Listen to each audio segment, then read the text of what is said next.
Oh, Think we are? so? Yeah. It says we are. We gotta open the link. How's it going, Oh, pals? okay. Oh, we're live. Yeah, we're good. Off to Oh, a we great are. start. Let's Yeah. let's move it down. I got my Diet Coke. Off to a Oh, we great are. start. This is great. I love it. Oh wait, nope. Something's off. What? Oh no, it's good. We are professionals, Mr. Smith. I will have you know. We're here to have a mature discussion about the things to come in our respective games. By Right. the way, Love it. um, thanks for tuning in, guys. I'm Ian. This is Daniel. Um, we are off for our Scion game ahead of Gen Con, but we wanted to talk about some things happening. We're reaching the end of a chapter, or approaching. I don't know. We're kind of getting into it with Scion, and we're reaching the close of book 2. So things are kind of heating up on both campaigns. Uh, Daniel, do you want to talk about what you have planned for us for Scion? Because I feel like we don't have a full perspective. Uh, yeah. So with Scion, like it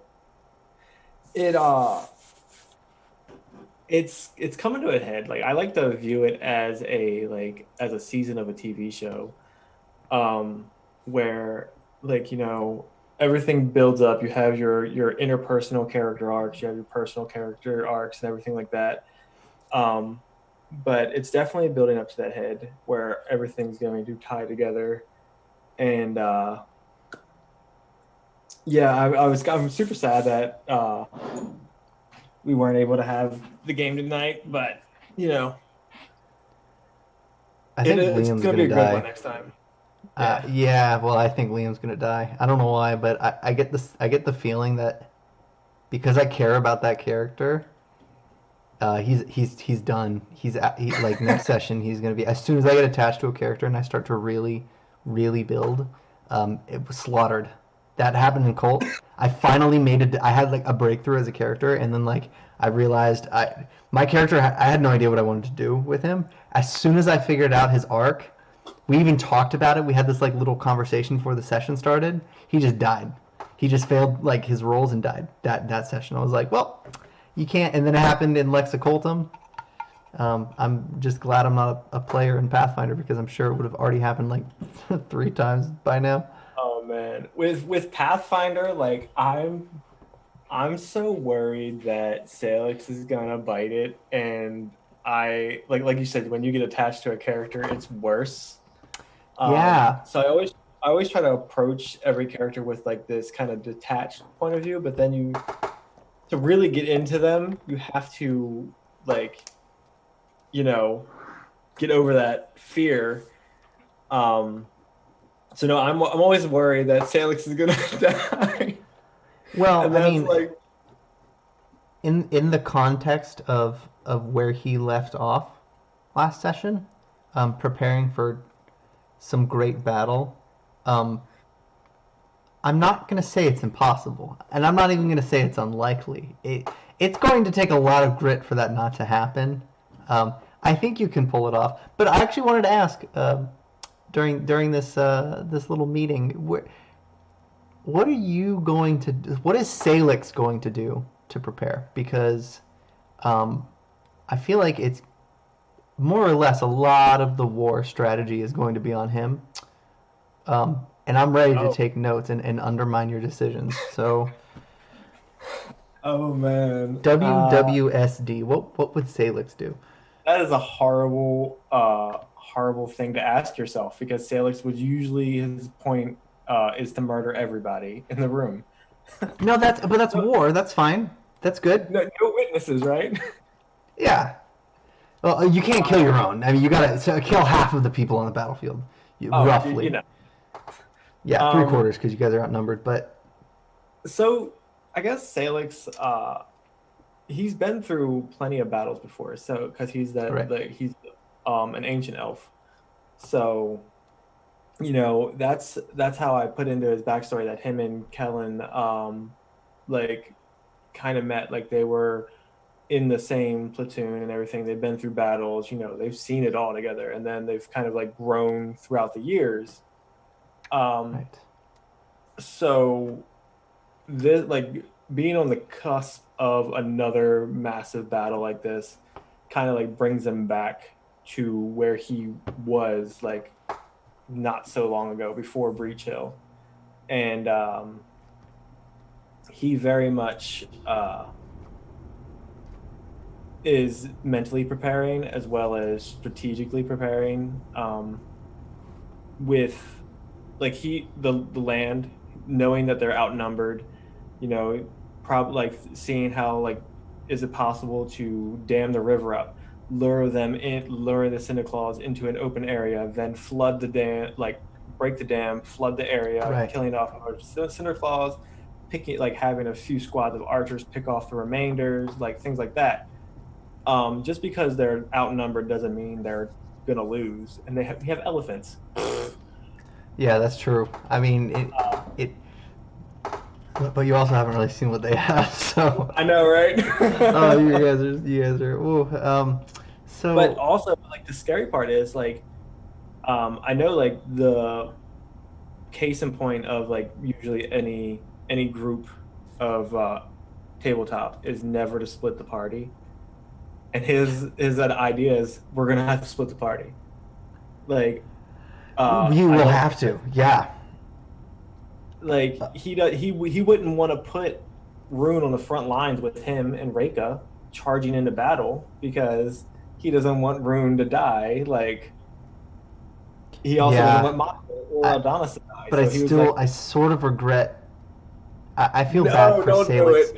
because he has to explain to these people that they aren't going to be a part of the big battle. So whatever outcome, they're going to have to survive knowing that they couldn't influence the outcome of the battle. And so where I want it to split between the battle on the battlefield, which is going to take place in the Elephant Clan's territory, on that flat, muddy land, which is actually pretty dry now, and taking the fight directly to the Cinder Claws, like through their fortress. That infiltration, they could both be defeats and they could both be victories. They could also be 1-1. So there would be some amount of survivor's guilt if one branch of the campaign completely fell while the other one was a success, because Right. half the party could die. It could be a half total party kill.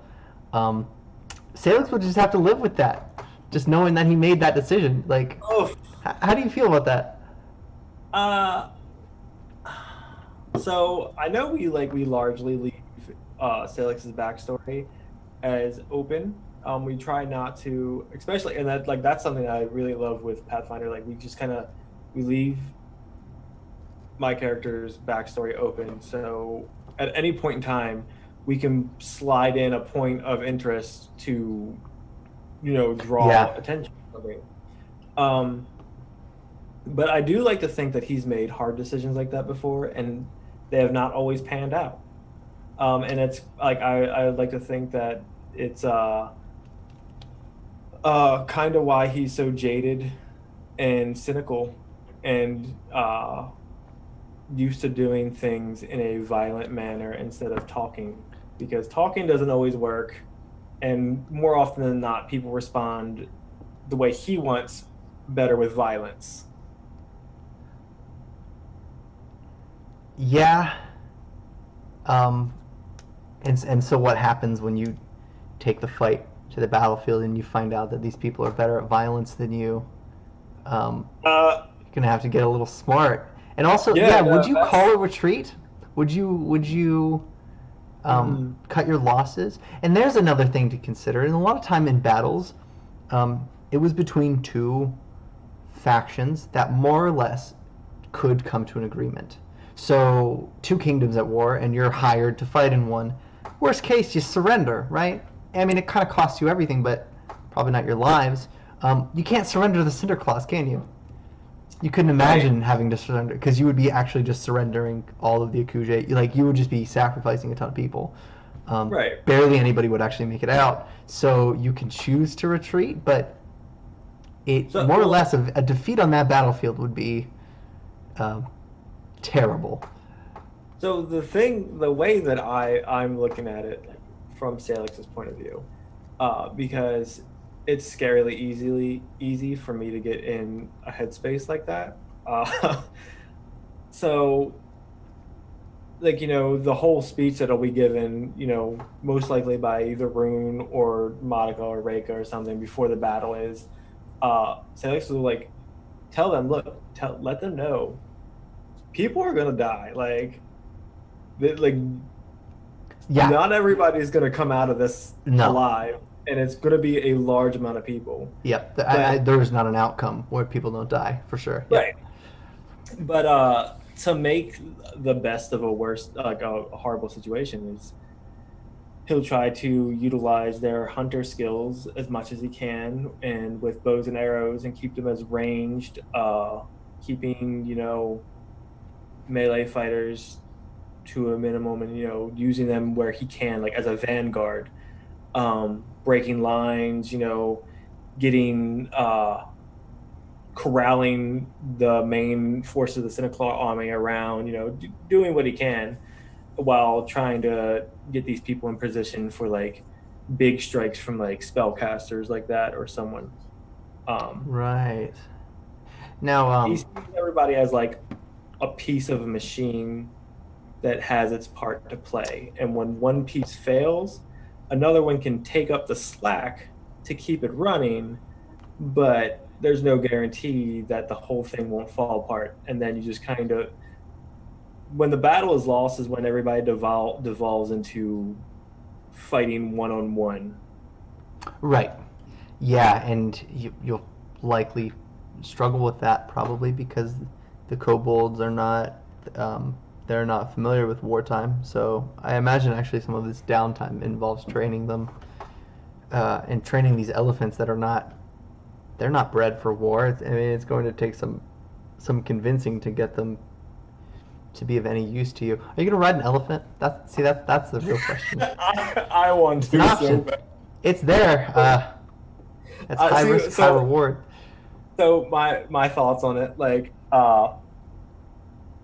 the there'll be like the party that goes into the battle, right? Right. Um, it'll most likely be Salix and Reika.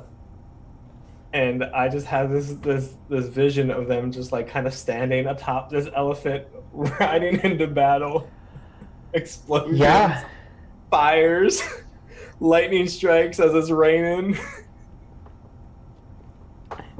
that's another important aspect of this because the Cinder Claws, your opponents, they talk about a storm, but not the kind that brings rain and thunder, but instead fire. They're talking about burning the entire section of the Mwangi Expanse, this jungle. They're just going to raze it to the ground because the Akuje, they live in trees. Their natural enemy happens to be hiding in a flammable fortress, basically. So they just want to burn the whole place down. Um, Whether or not you can pull off a storm to negate that remains to be seen, but is also highly important. Do you have a plan for that? Because I imagine it's So going to take a lot of focus.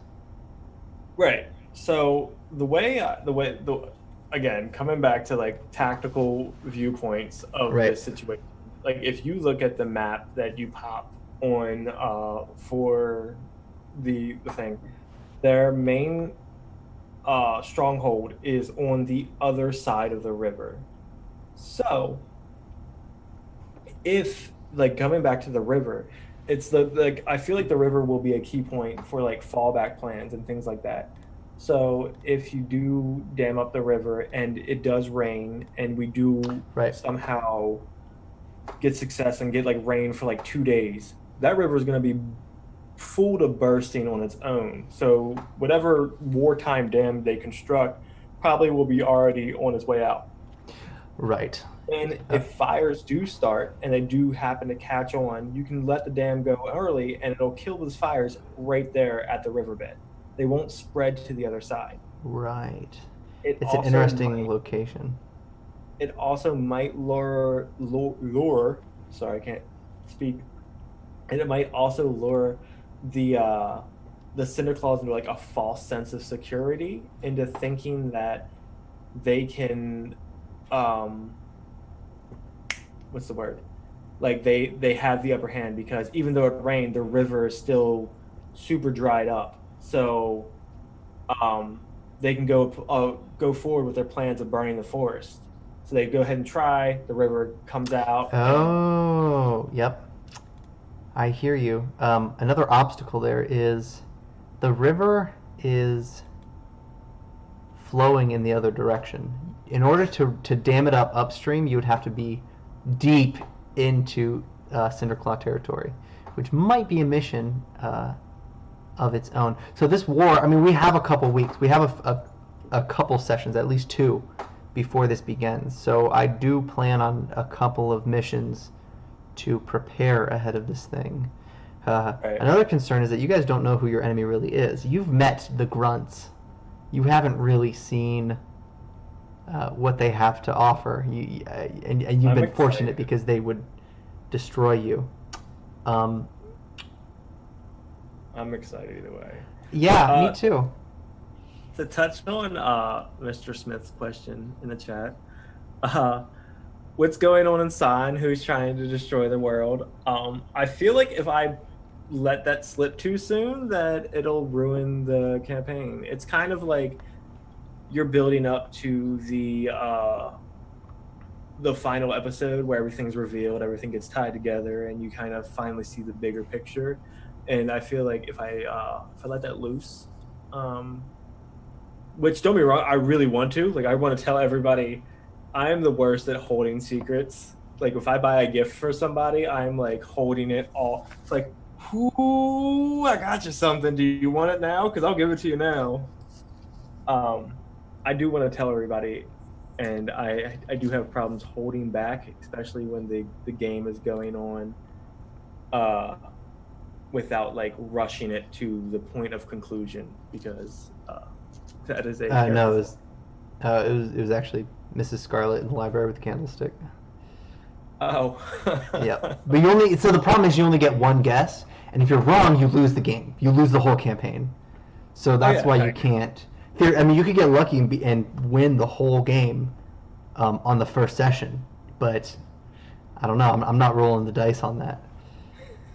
Could That's you literally like always let's make a 2 year long epic style campaign that's actually just Clue. Like somebody gets murdered, so we go about solving the murder and killing 300 people on our way there. I I do try to make it very cinematic with like when we go into doing the campaign and saying like things like, all right, well, we're gonna screen wipe here and we'll come in the party like from the top view and like drop down. Like just like a camera as you're panning Yeah, the party. that's actually pretty funny because I did have that thought when I was first learning Pathfinder, first edition. Was like, what if you could tell the story instead of instead of narrating like it were a novel? What if you narrated as a GM as if it were a screenplay? Because in a lot of ways, the game does work like a screenplay better than a novel. Right. And I like honestly, I kind of want to do that. Like I want to take like run a campaign personally, like in person. And Right. as these characters make their choices, write it down as a script. And then we'll take the script and we'll read it like throughout episodes like in a podcast and then we'll Yeah. release them. And I feel like that alone would be would be pretty popular. Like we're really seeing like it's like listening to old school radio. Like you Yeah. tune in every week to listen to your favorite podcast, but it's literally just four dudes and talking about Little random audio shit. snippets. Yeah, I actually saw. I did listen to a podcast. It was based on that concept. They didn't stream the actual game. They just sort of recapped little things and then pre-recorded dialogue. Um, it's pretty interesting. I'm not gonna lie. Like that would be that would be a challenge as a player because there's a difference between role playing your character and then sort of acting your character. Oh yeah.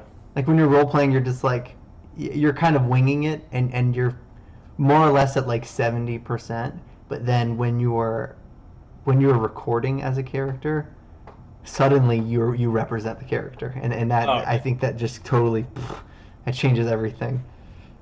so, so much like like before I started doing tabletop, I didn't really understand what improv really meant.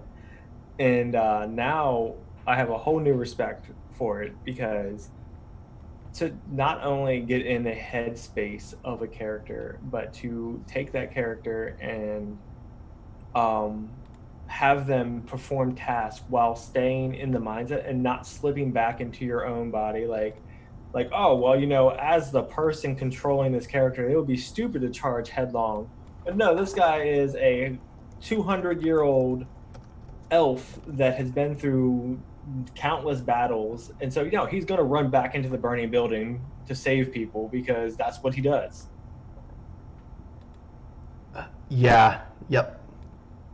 Happens all the time, and I think that maybe that's actually why I die so often with my characters. Is um, I just decide to play that character.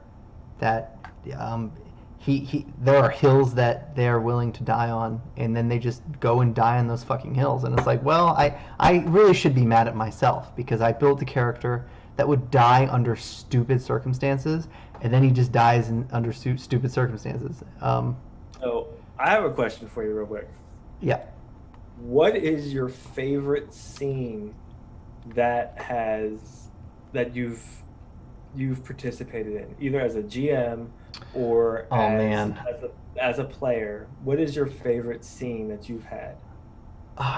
Truly, I don't know if I have one. I can't think of anything. Honestly, because I have such a small amount of experience, it likely would be in this campaign, but I just can't think. I can't think of anything. I know recently our sessions have been picking up. Um, so I guess my official answer is that my favorite scene ever is sometime in book three, because we just sort of keep topping it, and it just keeps getting better and better. So yeah, I would say in book three, those are some of the best scenes I've ever GM'd. So you guys just have to not die so we can get there. I actually pulled up Fantasy Grounds to show them the map. This is Fantasy Grounds Unity, by the way, guys. If you have any questions about it, I spend an unreasonable amount of time on this program. Staring at it. And yeah, this is the map that we've been going by. The dragon icons are dragon pillars. The party has learned recently that these pillars directly feed into this skull in the center. This skull icon, that's the fortress. You don't know what's in it. You know it's the headquarters of the Cinderclaw cult. Salix decided it would be a good idea to battle on the flat land that is the elephant tribe's old territory. It's just a huge clearing, and it's familiar territory for a lot of you. So it would be the best place to do battle. Especially with rumors of a wildfire being fueled by the enemy team. But a lot of what's going to happen in the next couple weeks sort of depends on what Salix, Reka, and Rune decide is a good war strategy. So you were talking about damming up, correct? Right. Yeah. Notice how the river meets to lead out on to the viewer's left. So you can't dam up anywhere convenient. You would have to dam up further up. But as you travel up, you notice it's all Cinderclaw territory. Right. So there's no good place to dam up without having to somehow bring the materials and the manpower like straight into enemy territory. So if you have a clever idea, we could probably pull it off. Otherwise, good luck. Right. No, I got you. Well, I mean, aren't spellcasters able to like create ice and things like that? So yeah, so the reason why they are outnumbered and fighting in a clearing is because the enemy is a cult of dragon worshippers that want to use a wildfire to attack the enemy. They have really good control over fire, so they would have an advantage. The clearing has nothing to burn, but they also wish to summon rain and storms to help them douse the flames, but also gain an advantage in the fight because that clearing is it's very dry land, so it gets muddy. Um, and with their elephants on the good guys' side, they would pretty quickly gain the advantage, so So long as that's there aren't. we'll say good guys very loosely. They're Uh, better. Look, you're fighting a dragon cult that wants to end the world, so you're the good guys, relatively speaking. As hey, long as the world's pretty shitty. All right, let's just put it so that like way. as long as you choose to make enemies of the worst people in all of Galarian, you're the good guys. See, All just right. like that. Yeah. Anybody else? I don't know. You might be the bad guys in some situations, but not the director. He's got a heart of The gold. director, 600 pounds of caltrops is gonna come in real handy. God. It's gonna be great. Really can't wait to see how this plays out. Um, I'm be super bummed if Salix dies because Well, I sucks to won't suck. I fuck off because I really want to see how it plays out if he ever sees Kellen again and like how that will happen Oh, and like if I have to come in with a new character and you pop Kellen in, I will quit. I will rage quit in the middle of the session. I'm like, done. I I'm still need to pick leaving. out a good map. Oh, actually, do you want to see a cool new Fantasy Grounds Unity feature? While I'm here, let's pop it up. I can add effects now to the maps. This is Yeah. brand new. Let's go add effects. Guess what? It's raining now. Yeah, it's gonna take you a couple seconds to see it because there's a delay, but I'm just they'll see it. staring. It's Like, raining. Now it's snowing. Snowing in the jungle. Wow, Christmas miracle, guys. right. I really I do like hope that fog that effect. I can't wait until we have our next session. Like even if we do like little side quests like one Sunday while they're streaming for whatever con we're doing right now. I Yeah. can't. So wow. So that parchment effect is that's fully handled in Fantasy Grounds Unity, even though that looks like an original image. That's quality. So yeah, actually speaking about that, so I can go ahead and plan it. We need to destroy three, four dragon pillars in order to deactivate the Fortress of Sorrow, as they call it, the thing in the middle. Um, and you also need to explore it, and there's a lot um, to be found. I don't want to get into it, but both of those are on the agenda before you make this assault. You Right. want to know exactly who you're up against. You know so little about them, and they seem to know a lot about you. So planning an attack on the pillars ahead of the battle to at least get a Right. No, couple of them, because there's like four of them. That's it's just too many. Thinking you can take out four of the eight dragon pillars, just the four that are still standing, and then um, prepare for an infiltration mission on the fortress. You'll know that when there's a battle um, raging to the west, out towards the sea, in the Elephant Clan territory, that'll be an opportune time to go in and make an assault. But um, there is still right. a lot of work to be done.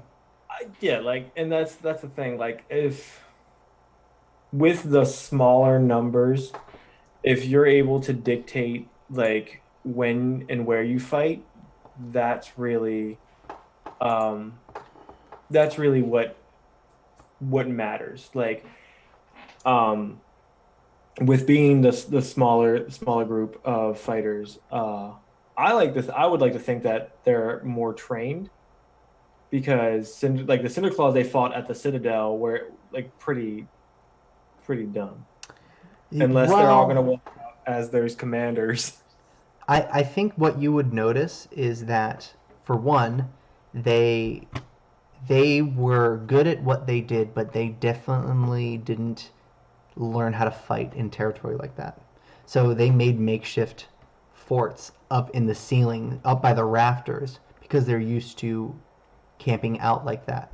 So Right. at the Citadel, they were perched up on the top of the castle walls, and you can pick them off because they didn't know how to make cover, and they weren't good at it. But that's because they learned how to fight in the trees. So I mean, you might really quickly find devastation because they are so good at um, they're so good at fighting in this territory. Right. And again, like it'll come down to a lot of like exploration and when taking out the other dragon pillars and things like that. Um, how things come about and yeah, like guerrilla warfare will be a big thing, like attack and run Right. to try and And like weed them out and like cut off supply lines. How are they getting their food? Things like that. Like these are all speaking, things that like Salix would look at from like the top viewpoint. And then he would also look at, logistic wise of like when you're maneuvering an army, how long will it take to get an army from the Akuje territory down to the elephant stomping grounds and things like that. 3 days, you know that to be true. But that sort of brings up a point. Logistically speaking, there's an advantage that you have access to Breach Hill. It's a day's travel to get there and back, but um, you have some friends there. Strategically, like what would you do? Because um, the Bumble Brashers have helped you before, but they're also sort of comfortably doing their own thing right now. You could ask them this favor, but you don't know how they'd receive it.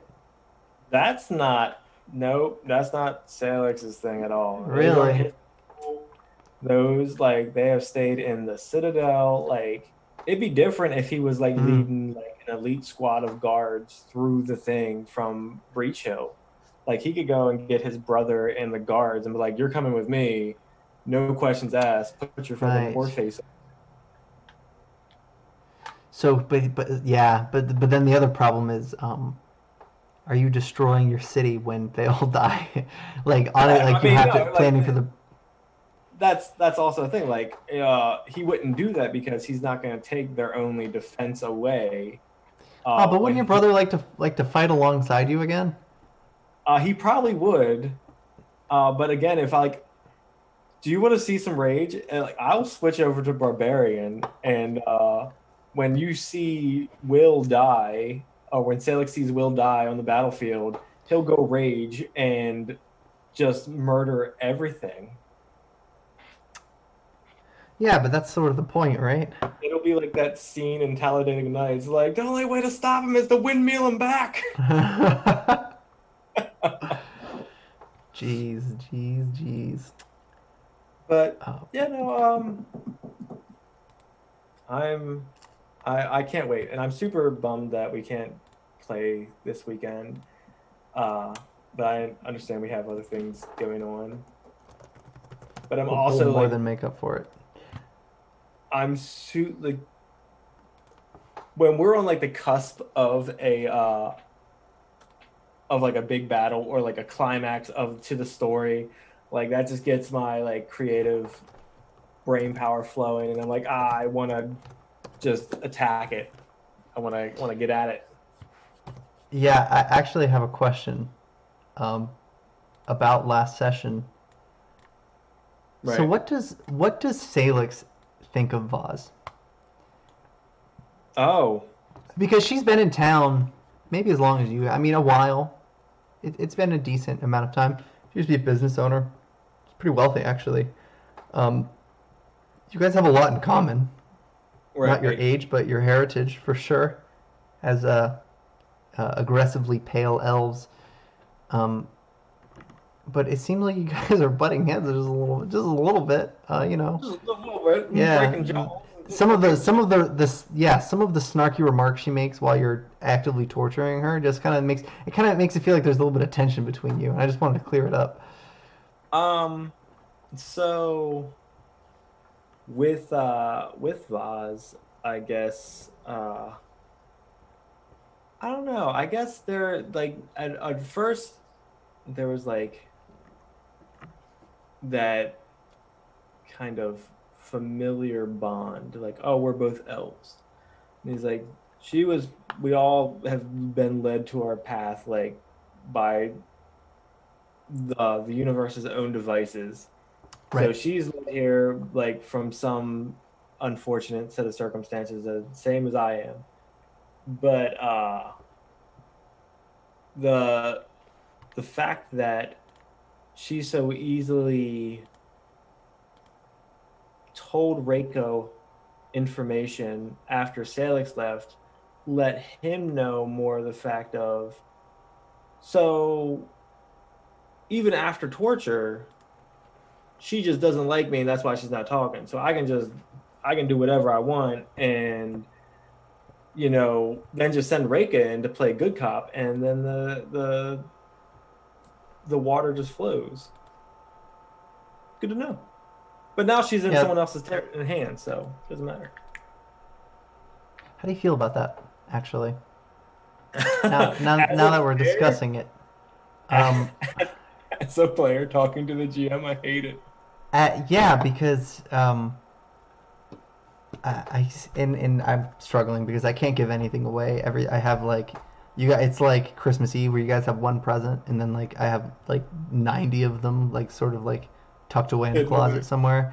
Yeah, there is so much about the story that I can't explain to you, but I want to know what you think about this mysterious Scarlet Triad because I don't know Uh, how much you guys actually know. I don't know how much I've given away. so I feel like there's something going on with the fact that the Scarlet Triad is becoming more and more of a thing, and they're popping up everywhere.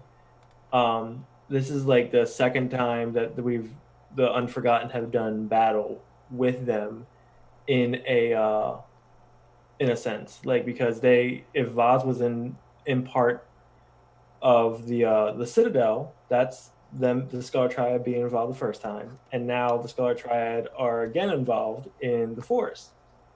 So, Right. Yet you've never seen anybody who you could actually claim to be a member of the well, Scarlet Triad. Vaz It's says she just is. vases for She sure. she says it is an honor to work for them, and then like so the dude with the gun, because I'm really bad with night names, the researcher with the gun, Yep, that's and Gerald. then the other storm speaker. They're both Scarlet Triad as well.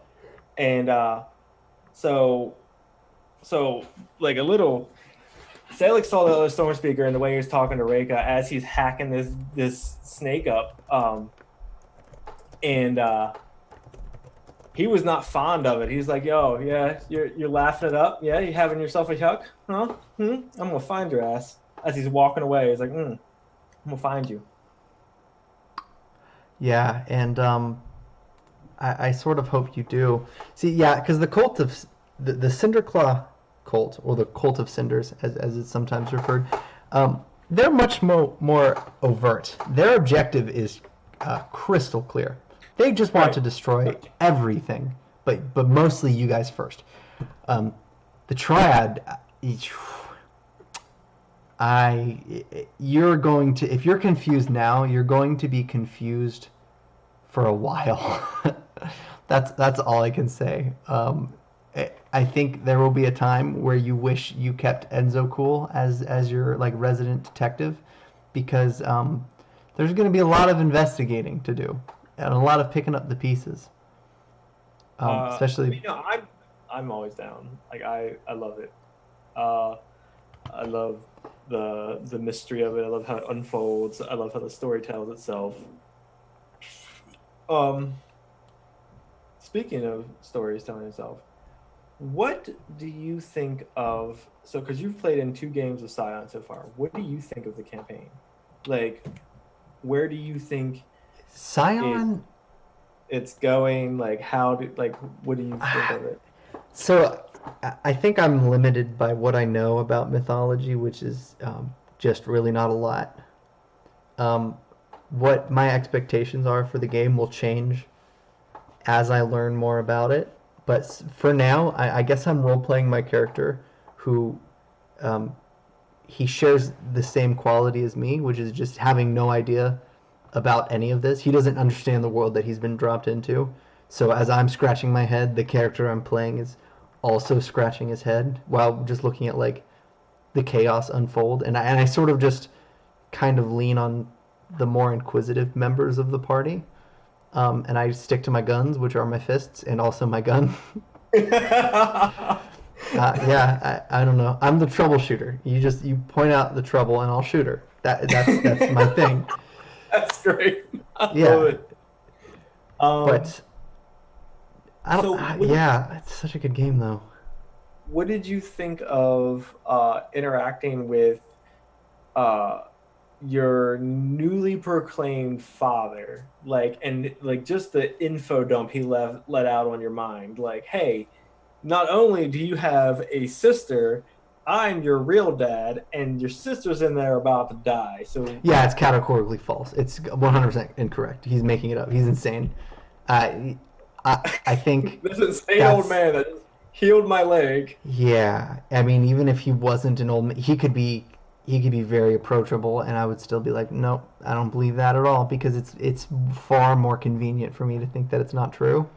Um, and Liam is not trying to get his worldview challenged at all in any capacity right now. He's just trying to, he's, I guess, sort of trying to make sense of the fact that the world's a little bit falling apart lately. Like his town is kind of going to shit, but he's not trying to start any more problems. So whatever is the more simple explanation for phenomena, that's just what he's going to go for. And if he has to kill somebody because of it, yeah, so be it. He's already done it. He does. I'm about to say he does seem like oddly from like okay with murder in a general sense, which I I like that idea that like they're the that the party is generally okay with resorting to violence. Um, Yeah, I think Liam overstepped it a little bit though. I intentionally wanted him to sort of be blind to the context of things and follow very simple algorithms in order to make these decisions. Namely, just shooting people that he doesn't know. So me, as somebody who's consumed these stories, I would have known. Let's not shoot this person because being thrown like they threw a can at my head.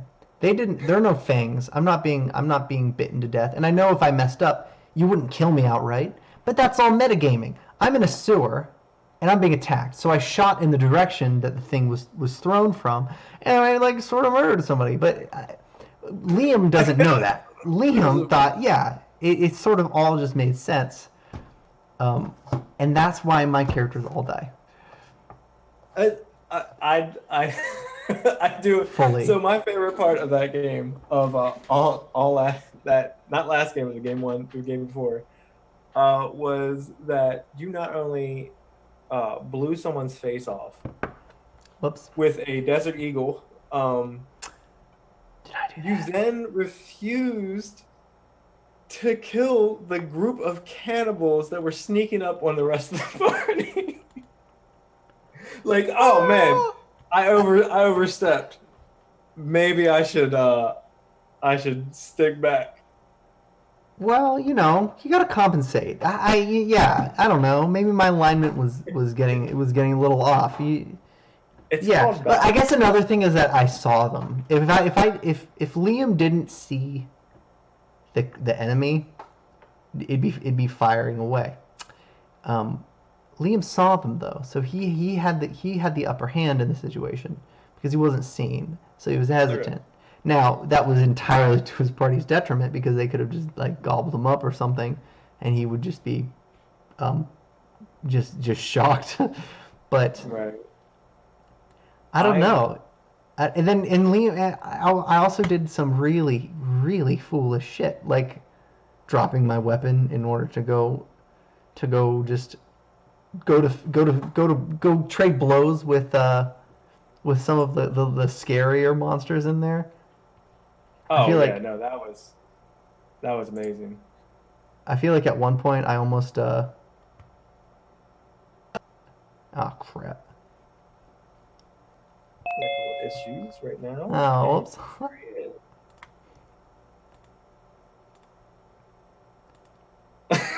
I think you my back? internet cut out. You I don't back think there, I'm buddy? live. Yeah, can you hear me? Yeah, you're good. I have to the live button again. Don't No, send. we're live. We're live right now. Oh, hi Yeah, we're, everybody. we're live right now. This So, is this is this is penny for a tail at peak quality for you guys right now. yes, this is premium value. This isn't grocery store brand. This is fucking prime time. Um, You might want to adjust the layout a yeah, I little bit. got you. So, what else? Can you give me any hints about what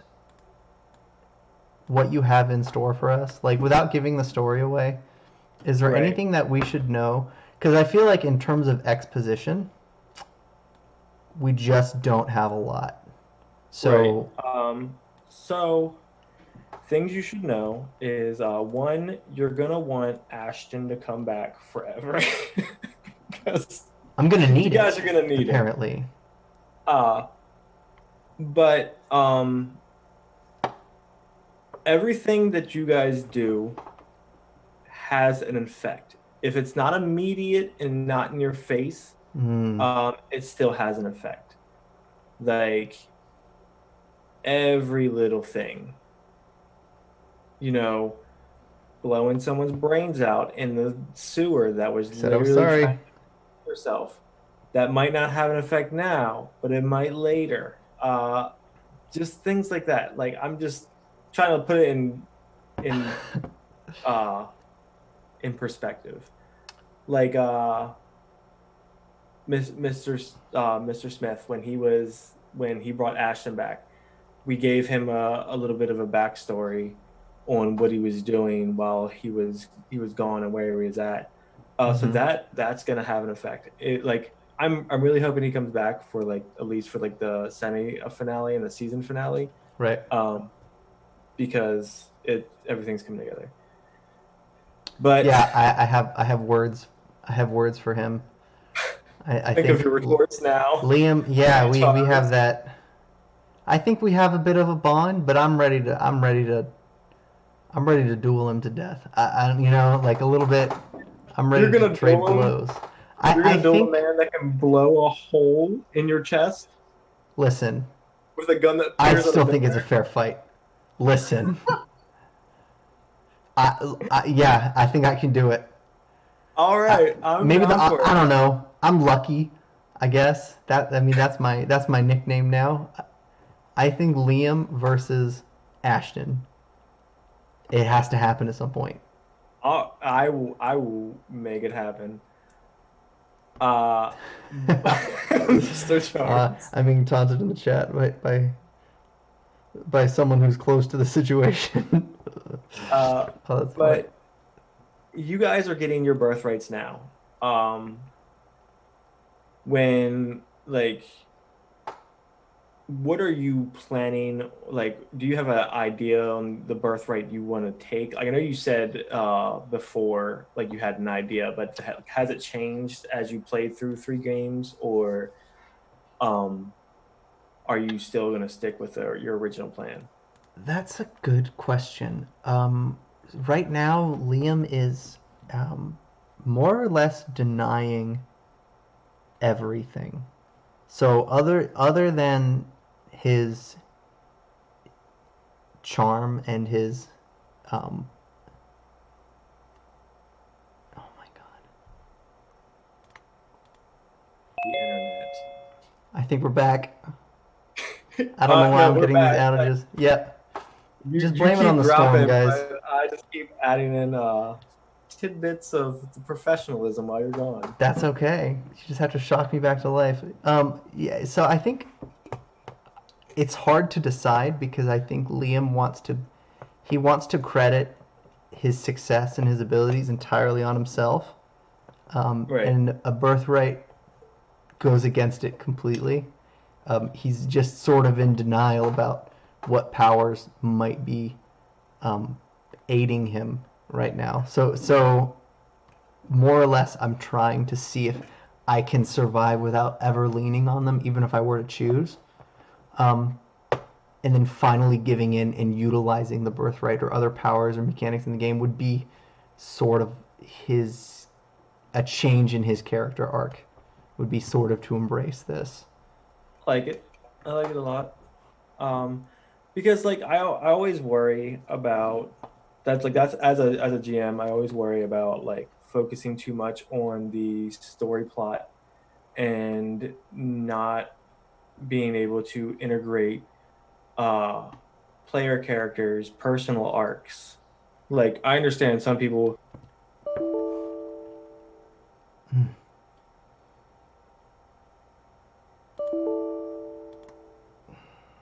God, it's fucking.